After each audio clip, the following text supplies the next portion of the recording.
అందరికీ నమస్కారం. ఈ వీడియోలో ఆదిశంకరుడు ఆయన యొక్క గొప్పతనము కొన్ని విషయాల గురించి చర్చిద్దాము. సమకాలీన హిందూ మతం ఆలోచన సరళిపై అత్యంత ప్రభావం కలిగిన సిద్ధాంతవేత్త ఆదిశంకరాచార్యుడు.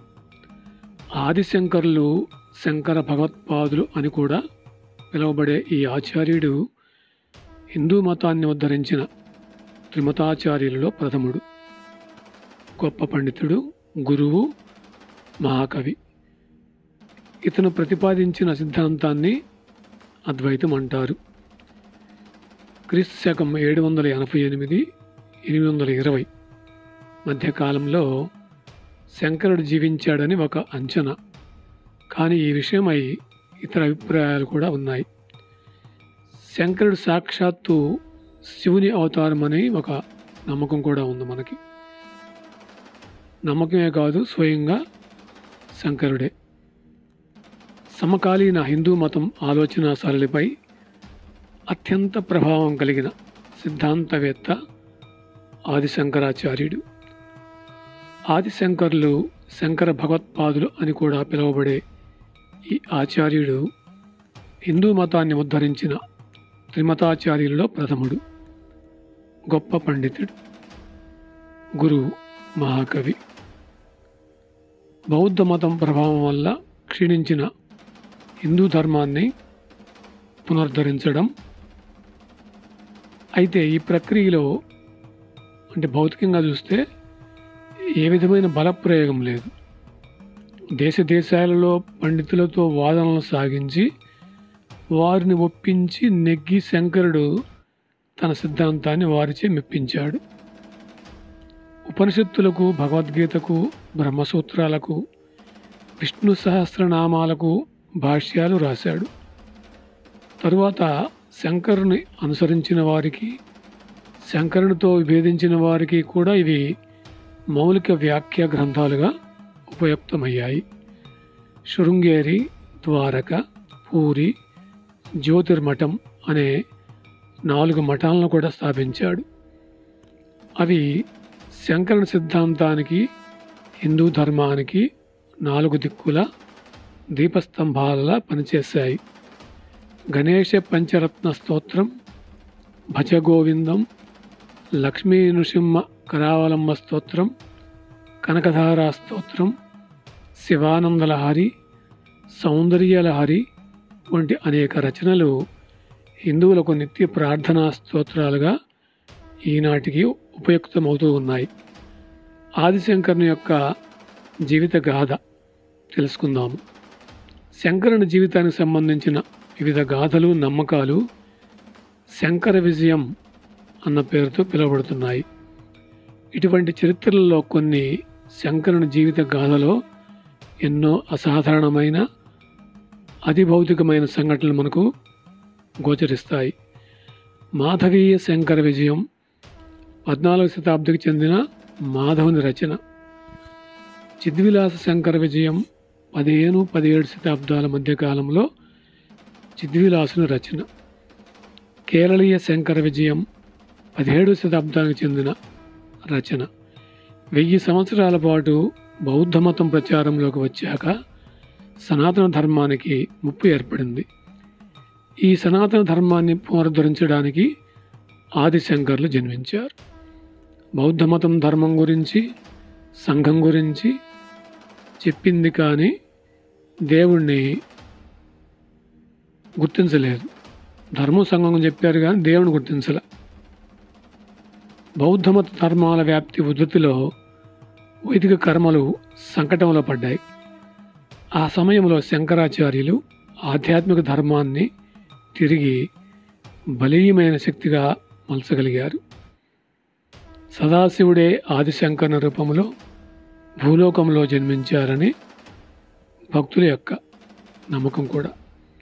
కృష్ణ యజుర్వేద శాఖకు చెందిన నంబూత్రి బ్రాహ్మణ దంపతులైన ఆర్యమాంబ, శివ గురువులకు కేరళలోని పూర్ణానది ఒడ్డున ఉన్న కాలడిలో శంకర్లు జన్మించారు. కాలడి ఇప్పటి త్రిచూర్కి కొద్ది మైళ్ళ దూరంలో ఉంది. ఆర్యమాంబ శివగురువులు త్రిచూర్లోని వృషాచల పర్వతంపై ఉన్న శివుడిని ప్రార్థించి ఆయన అనుగ్రహంతో పుత్రుడిని పొందారు. పార్వతీదేవి సుబ్రహ్మణ్య స్వామికి ఏ విధంగా జన్మనిచ్చిందో ఆర్యమాంబ శంకరునికి అదేవిధంగా జన్మనిచ్చింది అని శంకర విజయం చెబుతుంది. శంకర్లు వైశాఖ శుద్ధ పంచమి తిథి. ఈ తిథి ఒక్కొక్క సంవత్సరంలో ఒక్కొక్క సమయంలో కూడా వస్తూ ఉంటుంది. ఆ తిథి నాడు శివుని జన్మ నక్షత్రమైన ఆరుద్రలో సూర్యుడు, శని, గురుడు, కుజుడు ఉచ్చస్థితిలో ఉండగా జన్మించారు. ఆదిశంకరుని జన్మ సంవత్సరం గురించి కొన్ని భేదాభిప్రాయాలు కూడా ఉన్నాయి. శృంగేరి శంకర మఠం ప్రకారం శంకరులు క్రీస్తు శకం 788లో జన్మించారు. కంచి మఠం ప్రకారం స్వామి 2000 సంవత్సరాలకు పూర్వం క్రీస్తు పూర్వం 509 సంవత్సరంలో కూడా జన్మించారని తెలియజేస్తుంటారు. శంకరుని బాల్యములోనే తండ్రి మరణించారు. ఆర్యమాంబ కొడుకు పోషణ బాధ్యతలు స్వీకరించి శాస్త్రోక్తంగా ఉపనయనం జరిపించింది. శంకరులు ఏకసంధాగ్రాహి. బాల్యంలోనే వేద విద్యలు, సంస్కృతం అభ్యసించారు. బాల బ్రహ్మచారిగా శంకరుడు ఒకరోజు భిక్షాటనం చేస్తూ ఒక పేదరాలి ఇంటికి వెళ్ళి భిక్ష అడుగగా భిక్ష వేసేందుకు ఏమీ లేక తన ఉపవాసాన్ని విరమించడం కోసం ఉంచుకున్న ఉసిరికాయను దానం చేసింది. దానికి చెల్లించిన శంకర్లు ఆసువుగా కనకధారా స్తోత్రాన్ని చెప్పారు. కనకధారా స్తోత్రంతో పులకించిన లక్ష్మీదేవి బంగారు ఉసిరికాయలు వర్షింపజేస్తుంది. ఒకరోజు శంకరుని తల్లి ఆర్యమాంబ పూర్ణానది నుండి నీళ్ళు తెచ్చుకుంటుండగా స్పృహ తప్పి పడిపోయింది. అప్పుడు శంకర్లు పూర్ణానదిని ప్రార్థించి ఆ నదిని తన ఇంటి వద్దకే తెప్పించారు. ఆ విధంగా నదీ ప్రవాహ మార్గం మారేసరికి గ్రామ ప్రజలు శంకర్లు జరిపిన కార్యానికి ఆశ్చర్యచకితులయ్యారు. సన్యాసం తీసుకునే సమయం ఆసన్నమవడంతో శంకర్లు తన తల్లి యొక్క అనుమతి కోరారు. శంకరుడు సన్యాసం తీసుకుంటే తాను ఒంటరినవుతానన్న కారణంతో తల్లి అందుకు అంగీకరించలేదు. ఒకరోజు శంకరుడు పూర్ణానదిలో స్నానం చేస్తుండగా ఒక మొసలి పట్టుకుంది. సన్యాసం తీసుకోవడానికి అంగీకరించమని, ఆ విధంగా మరణించే సమయంలోనైనా తాను సన్యాసిగా ఉంటానని తల్లిని కోరాడు. దానికి అంగీకరించింది. దీనిని ఆతురన్యాసం అని అంటారు. సన్యాసిగా మారే మంత్రాలు జపిస్తుండగానే ఆశ్చర్యంగా మొసలి శంకర్లను వదిలేసింది. గురువు కోసం అన్వేషిస్తూ ఉత్తర భారత యాత్ర చేసే తలంపుతో తల్లి అనుమతి కోరుతూ ప్రాతకాలం, రాత్రి సంధ్యా సమయాల్లో ఏ సమయంలోనైనా స్పృహలో ఉన్నప్పుడు, స్పృహ లేనప్పుడు నన్ను తలుచుకోగానే నీ వద్దకు వస్తాను అని శంకర్లు తల్లికి మాట ఇచ్చారు. తల్లి అంతిమ సమయంలో వచ్చి అంతిమ సంస్కారాలు చేస్తానని కూడా చెప్పారు. ఒకరోజు శంకరుడు గంగానది ఒడ్డున శిష్యులకు తాను చేసే ప్రవచనం ముగించి వెళ్తుండగా వేదవ్యాసుడు ఒక వృద్ధ బ్రాహ్మణుడి వేషంలో అక్కడికి వచ్చాడు. శంకర్లు రాసిన భాష్యాల మీద చర్చకు దిగాడు. 8 రోజుల చర్చ తర్వాత ఆ వచ్చింది సాక్షాత్తు వ్యాసుడేనని పద్మపాదుడు గ్రహించి ఆ విషయం శంకరునికి చెప్పాడు. శంకర్లు వ్యాసునికి సాష్టాంగ ప్రణామం చేసి తన భాష్యాలపై ఆయన అభిప్రాయం కోరగా వ్యాసుడు సంతోషించి బ్రహ్మసూత్రాలు అసలు అర్థాన్ని గ్రహించింది శంకరుడు మాత్రమేనని ఆయనను ప్రశంసించాడు. వేదవ్యాసుడు నిష్క్రమించబోవడం చూసి శంకరుడు ఒక మాట అన్నాడు. నేను చేయవలసిన పని అయిపోయింది. నాకు ఈ శరీరము నుండి ముక్తి ప్రసాదించమని వ్యాసదేవుని కోరుతాడు. అప్పుడు వ్యాసుడు, లేదు, అప్పుడే నీవు జీవితాన్ని చాలించరాదు. ధర్మ వ్యతిరేకులు అనేకులను ఎదుర్కోవాల్సిన అవసరం ఉంది. లేకపోతే నీ కారణంగా రూపుదిద్దుకొని ఇంకా శైశవ దశలోనే ఉన్న ఆధ్యాత్మిక స్వేచ్ఛానురక్తి అర్ధాంతరంగా అంతరించే ప్రమాదం ఉంది. నీ భాష్యాలను చదవగా కలిగిన ఆనందంలో నీకు ఒక వరాన్నివ్వాలని అనిపిస్తుంది. బ్రహ్మ నీకిచ్చిన 8 సంవత్సరాల ఆయుర్దాయానికి అగస్త్యాది మునుల అనుగ్రహంతో మరో 8 ఏళ్లు తోడైంది. పరమశివుని కృపచేత నీకు మరో 16 ఏళ్లు ఆయుష్ లభించుగాక అని దీవిస్తాడు. సదాశివ సమారంభం శంకరాచార్య మాధ్యమం అస్మదాచార్య పర్యాంతం వందే గురు పరంపరాం. కైలాసవాసుని అవతారంగా భావించబడే శంకరుల కృప వలన మనకు ఈరోజు హిందూ మతంలో స్పష్టత, పారదర్శకత, లోతు, ఐక్యత ఉన్నాయని అనుటలో మనకి ఏమాత్రం అతిశయోక్తి ఏమాత్రం లేదు. ఎందరో మహర్షుల ఋషుల నోట అంతర్యామి వాక్కులుగా పలుకబడిన శక్తి వేదములుగా ప్రకాశిస్తున్నాయి. ఎవరో రచించి మరెవరో పరిశీలనము విమర్శ చేసేందుకు అవి పురాణాలు, నవలలు కావు. విశ్వవ్యాప్తుని మనోకమలము నుండి స్వయంగా మహాపురుషుల నోట వెలువడిన సచ్చిదానందములు వేదములు. అంతటి వేదములకు కూడా వక్ర భాష్యము చెప్పి భారతీయ సమాజంలో విభజన కలిగించి మూఢ ఛాందస భావాలను ప్రేరేపించి అన్యమతముల వైపు ప్రజలను మళ్లించిన సమయంలో ఆ పరిస్థితిని చక్కదిద్దటానికి శంకరులు కాలడిలో శివగురు శక్తితో ఆర్యాంబ గర్భములో ఉత్తరాయణ పుణ్యకాలమున వైశాఖ శుద్ధ పంచము నాడు అవతరించారు. చిన్ముద్రతో మౌనంతో జ్ఞానాన్ని వ్యాపింపజేసే దక్షిణామూర్తి రూపమైన పరమశివుడు ఈ దంపతులను ఆశీర్వదించగా శంకర్లు ఉదయించారు. పువ్వు పుట్టగానే పరిమళించినట్లు ఆయన దైవిక శక్తి మార్గము కాలడిలో ప్రస్ఫుటించాయి. దినదిన ప్రవర్ధమానమవుతున్న శంకరులకు మహర్షులు వచ్చిన దేశాన్ని ఉద్ధరించాలన్న కర్తవ్యాన్ని గుర్తు చేశారు. తల్లి అనుమతితో సన్యాసం స్వీకరించి శంకరులు భారతదేశ యాత్ర మొదలుపెడతారు. ఉధృతంగా ప్రవహిస్తున్న నర్మదా నదిని తన కమండలంలో బంధించిన శంకరుని చూసి ముగ్ధులైన గురుగోవింద భగవత్పాదులు శంకర్లను తన శిష్యునిగా స్వీకరించారు. గోవింద భగవత్పాదులు శంకర్లకు వేదాంగాలు ఉపదేశిస్తారు. ఆత్మ పరమాత్మ ఒక్కటే అన్న అద్వైత సిద్ధాంతాన్ని కూడా శంకర్లకు బోధిస్తారు. ఆ సందేశాన్ని ప్రపంచానికి చాటమని శంకర్లను ఆశీర్వదించి పంపిస్తారు. శంకర్లు కాశీకి పయనమవుతారు. అక్కడికి చేరే సమయానికి ఆయనకు చాలామంది శిష్యులు ఏర్పడతారు. ఒకసారి ఒక శిష్యుడు నది ఈవలి ఒడ్డున గురువుల వస్త్రములు ఆరవేస్తుండగా శంకర్లు అతనిని ఆవలి ఒడ్డు నుండి పిలుస్తారు. గురువుగారి పూర్తి ధ్యాసతో ఆ శిష్యుడు అడుగులు వేస్తూ నదిని దాటుకుంటూ వెళతాడు. ఆ శిష్యుడు అడుగు వేసిన ప్రతి చోట ఒక పద్మము వెలసి ఆయనను నీట మునగకుండా కాపాడుతుంది.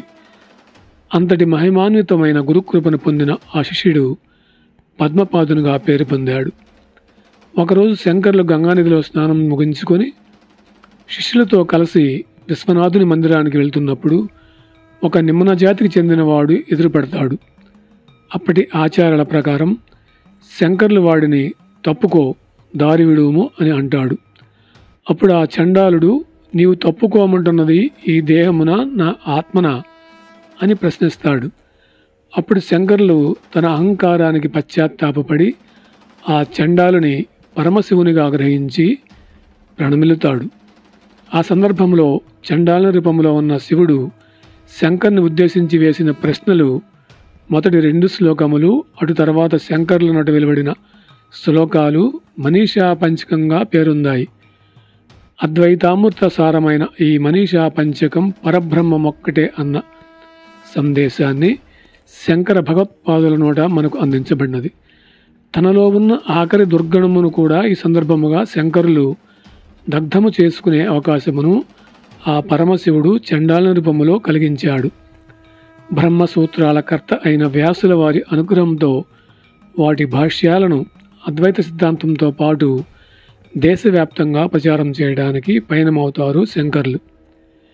దేశాటన చేస్తూ కాంచీపురములో కామకోటి పీఠం, శృంగేరి శారదాపీఠం వంటి ఎన్నో క్షేత్రాలను స్థాపించారు. ఎన్నో వేల దేవాలయాలను పునరుద్ధరించారు. తిరువైమరుదూరు, తిరుచి, శ్రీశైలము మొదలైన ప్రదేశాలలో ఎన్నో అద్భుతమైన స్తోత్రాల ద్వారా అక్కడి పుణ్యక్షేత్రాలను పునరుత్థానం చేశారు. హటకేశ్వరం అడవులు శ్రీశైల ప్రాంతంలో ఉన్నాయి. ఇవి కీకారణ్యములు. ఇక్కడ కాపాలికులు నివసించేవారు. కాపాలికులు శ్మశానాలలో ఉంటూ ఆటవిక జంతు మానవ బలుల ద్వారా దేవతలకు ప్రీతి కలిగించేవారు. ఆదిశంకరులు ఒకసారి ఇక్కడ తపస్సు చేస్తుండగా ఒక కాపాలికుడు వచ్చి శంకరులను ఆ పరమేశ్వరునికి బలిగా రమ్మని అడిగాడట. అందుకు శంకరులు సమ్మతించి బలికి సిద్ధమయ్యారు. కాపాలికుడు శంకరుల తల నరకబోగా విష్ణుమూర్తి నృసింహ రూపంలో ప్రత్యక్షమై కాపాలికుని సంహరించాడు. తన ఆర్యాంబ మరణించినప్పుడు సన్యాసి అయిన తాను ఆమెకు ఉత్తరక్రియలు చేయకూడదని తన కంటి నుండి అగ్ని సృష్టించి ఆమె చితికి నిప్పురాజులు చేస్తాడు.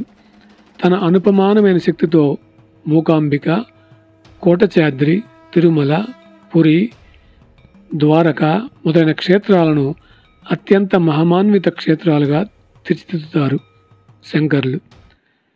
భక్తి, జ్ఞాన వైరాగ్యముతో మానసికోత్థానం కోసం, హిందూ మత శాఖల పీఠాల ఐక్యత కోసం, ఉనికి కోసం అద్వైత సిద్ధాంతాన్ని ప్రచారం చేశారు. ఎందరో పండితులు విమర్శకులను ఒప్పించి దేశవ్యాప్తంగా పంచాయతన పద్ధతిలో పీఠాలు, మఠాలు, క్షేత్రాలు స్థాపించారు. పామరుల నుండి పండితుల వరకు వారి వారి చేతనావస్థను బట్టి స్తోత్రాలు, ప్రకరణలు, లోతైన ఆధ్యాత్మిక గ్రంథాలు రాసి ఈనాటి వరకు ఆ జ్ఞాన నిధి, ఆధ్యాత్మిక వారసత్వ సంపద నిలిచేలా చేశారు.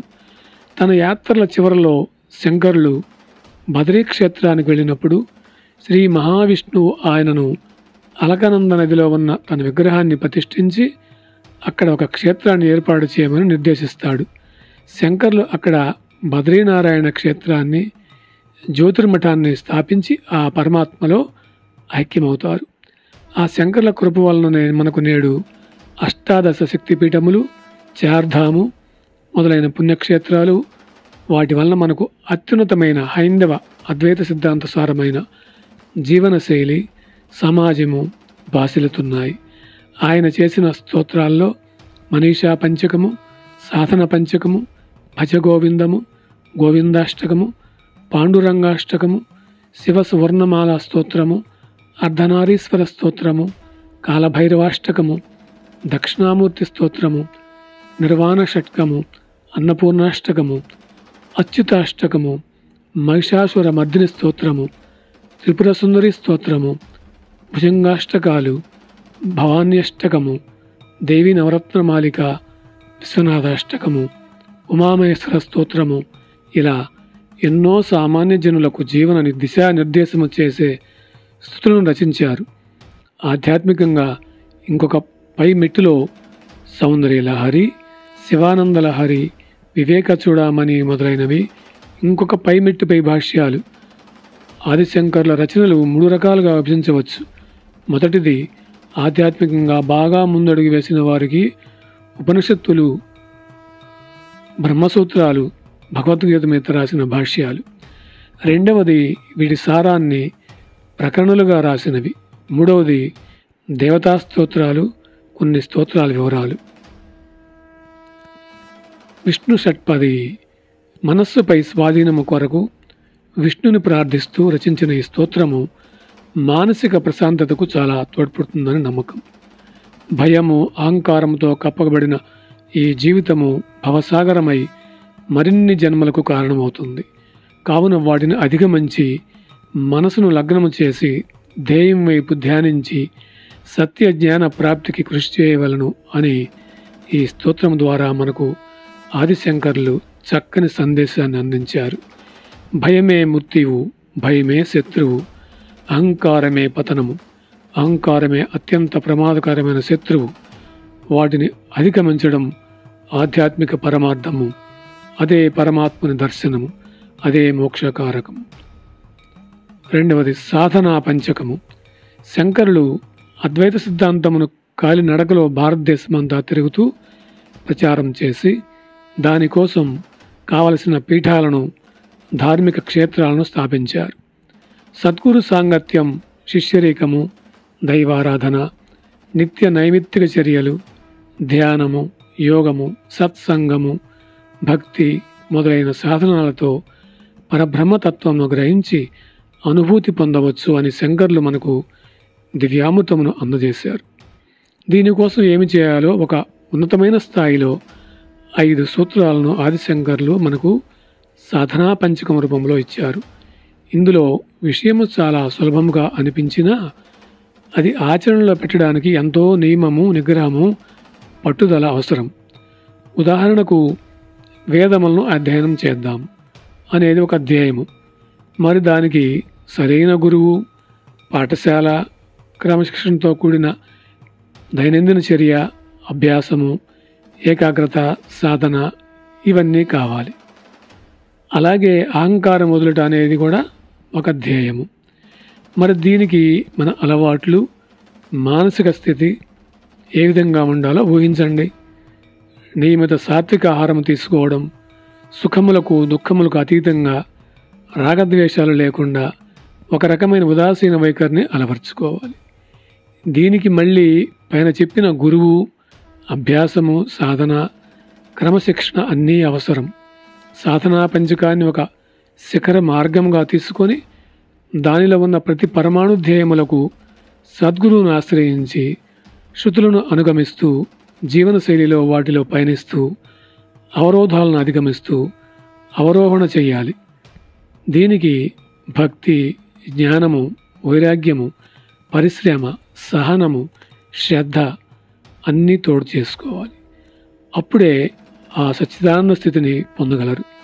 ఈ పంచకములోని భావమును, నిగూఢమైన ఆశయములను, సందేశమును తెలుసుకోవాల్సిందిగా సాధకులకు శంకరుల యొక్క ఉద్దేశము. 3వది శివసువర్ణమాల స్తుతి. 50 శ్లోకాలలో లయబద్ధమైన పదాలు, భక్తి, సర్వస్య శరణాగతి, ఆత్మానుభూతి, లోతైన వివేచనముతో సాగే సువర్ణమాల స్తోత్రమును ఆ అపర శంకరుడు ఆదిశంకర్లు రచించారు. సాంబ, సా ప్లస్ అంబ, సాంబ అంటే నిరంతరం ఆ జగదంబ అయిన పార్వతితో కూడి అర్ధనారీశ్వరుడై ఉన్నాడు కాబట్టే ఆ పరమశివుడు సాంబుడైనాడు. పార్వతీ సమేతుడైన శివ, శంభో, నీ పాదములకు నమస్కారములు, నాకు శరణు నిమ్ము అనే అంతరార్థంతో సాగే ఈ స్తోత్రములో శివుని అశేష కీర్తి, అగణిత గుణగణములను ఆదిశంకరులు స్తుతించారు. స్తోత్రము ముందుకు సాగుతున్న కొద్దీ ఆ పరమశివుని వర్ణన కైలాసం ఎదురుగా ఉందా అన్న భావన ఆదిశంకరులు కలిగిస్తారు. 50 శ్లోకాలు అనర్గళంగా ఒకే దేవతపై రాయాలంటే ఆత్మజ్ఞాన పరిపూర్ణుడై దైవ సాక్షాత్కారము కలిగి ఎల్లప్పుడూ ఆ దైవం కన్నుల ఎదుట నిలిచి ఇటువంటి అనుభూతిని కలిగిస్తే ఆ ఆవేశం స్తోత్ర రూపంతో వెలువడి ఇన్ని వేల ఏళ్ళు నిలబడగలుగుతుంది. ఆయన మహిమను తెలిపే ఒక స్తుతి తోటకాష్టకము. ఆ శంకరుని శిష్యుల్లో ఒకడైన ఆనందగిరి తన గురువులను స్తుతిస్తూ రచించిన తోటకాష్టకం ఆ శంకరుల లక్షణాలను, వైభవాన్ని, ఆధ్యాత్మిక శక్తిని ప్రతిబింబిస్తుంది. ఆనందగిరి ఈ స్తోత్రాన్ని తోటక చందములో రాయడం వలన దీనికి తోటకాష్టకం అనే పేరు వచ్చింది. దీని వెనక ఒక చిన్న కథ కూడా ఉంది. శంకరుల శిష్యుల్లో ఆనందగిరి కొంత మందబుద్ధివాడు, కానీ అమితమైన గురుభక్తి గలవాడు. నిరంతర గురు శుశ్రూషలో ఉండేవాడు ఈ యొక్క ఆనందగిరి. ఒకరోజు శంకరులు తన ప్రాతకాల దినచర్యలో భాగంగా ఉపనిషత్ ప్రవచనం ఆరంభించారు. ఆ సమయంలో శిష్యులంతా శాంతి పాఠం మొదలుపెట్టారు. కానీ ఆనందగిరి మాత్రం అక్కడ లేడు. గురువుగారి వస్త్రములు ఉతకడానికి నది దగ్గరికి వెళ్ళాడు. శంకరులు ఇది గమనించి మిగిలిన శిష్యులను ఆనందగిరి వచ్చేదాకా వేచి ఉండమని పలుకుతారు. అప్పుడు పద్మపాదుడనే శిష్యుడు గర్వముతో, వాడు మూర్ఖుడు, వానికి శాస్త్రములు నేర్చుకోవాల్సిన అర్హత లేదు, వాని కొరకు ఎందుకు వేచి ఉండడం అని అంటాడు. శంకరులు పద్మపాదుని గర్వం అణచుటకు తన దైవశక్తితో ఆనందగిరికి సకల శాస్త్ర పరిజ్ఞానమును క్షణకాలములో కలిగేలా చేస్తాడు. నది వద్ద నుండి తిరిగి వచ్చిన ఆనందగిరి గురువుగారిని స్తుతిస్తూ తూటకాష్టకాన్ని అసూగా పఠించాడు. మిగిలిన శిష్యులకు సిగ్గు విస్మయం కలిగించేలా అతి కష్టమైన తోటక చందములో 8 శ్లోకాలతో అద్భుతంగా సాగుతుంది తోటకాష్టకం. అటు తర్వాత ఆనందగిరి శృతిసార సముద్రణ అనే ఇంకొక రచన కూడా తోటక చందములో చేస్తాడు. శంకర్ల 4 ముఖ్య శిష్యుల్లో ఒకడై తోటకాచార్యులుగా పిలువబడి గురువుల చేత బదరీలోని జ్యోతిర్మఠం నడపడానికి నియమించబడతాడు. ఎంతోమంది స్వాములు ఇతరుల తర్వాత భారతదేశంలో జన్మించి ఆధ్యాత్మిక సందేశాన్ని ప్రచారం చేశారు. కానీ శంకర్లు సుస్థిరపరిచిన అద్వైత సారము, ధార్మిక సిద్ధాంతాలు, పద్ధతులు ఇప్పటికీ చెక్కు చెదరకుండా ప్రామాణికాలై కాలపు ఒడిదుడుకులను తట్టుకొని హిమాలయముల వలె ఉన్నతముగా నిలిచినది. ఇటు ఆధ్యాత్మిక సంపదను ఇచ్చిన ఆ పరమ శివరూపమైన జగద్గురువులకు శతసహస్ర పాదాభివందనములు. ఓం నమః శివాయ. జై భారత్ మాతాకి జై. జై శ్రీరామ్.